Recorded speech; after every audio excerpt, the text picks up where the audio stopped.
Hi friends, இன்றைக்கி நம்ம பார்க்க போகிறது ரூல் ஆஃப் 30 இன் பிபிஹெச்.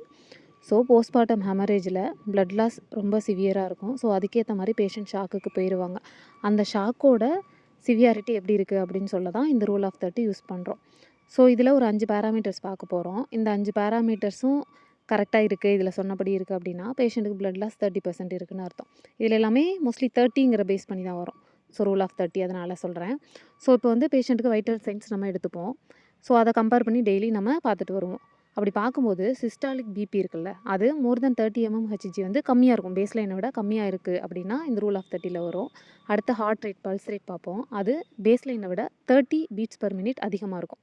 அடுத்து ரெஸ்பிரேட்டரி ரேட் அப்படின்னு பார்த்தோம்னா நார்மல் விட 30 பிரெத்ஸ் இருக்கும். நார்மலாகவே 30க்கு மேலே தான் அவங்க பிரெத்தே இருக்கும். அடுத்து ஹெமட்டோக்ரிட் வேல்யூ அப்படின்னு பார்க்கும்போது அது வந்து ஆர்பிசி இண்டிகேட் பண்ணும். ஸோ பிளட் லாஸ்னால ரெடியூஸ் ஆகி 30% தான் இருக்கும். நார்மலாக பார்த்தோம் அப்படின்னா 42 to 44 இருக்கணும். அடுத்தது யூரின் அவுட்புட் அப்படின்னு பார்த்தோம்னா லெஸ் தென் 30 ml/h தான் இருப்பாங்க பேஷண்ட்டோட அவுட்புட்.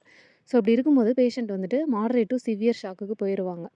அப்போ நம்ம வந்து இம்மீடியட்டாக என்னென்ன தேவையோ எல்லாத்தையுமே பண்ணிடணும்.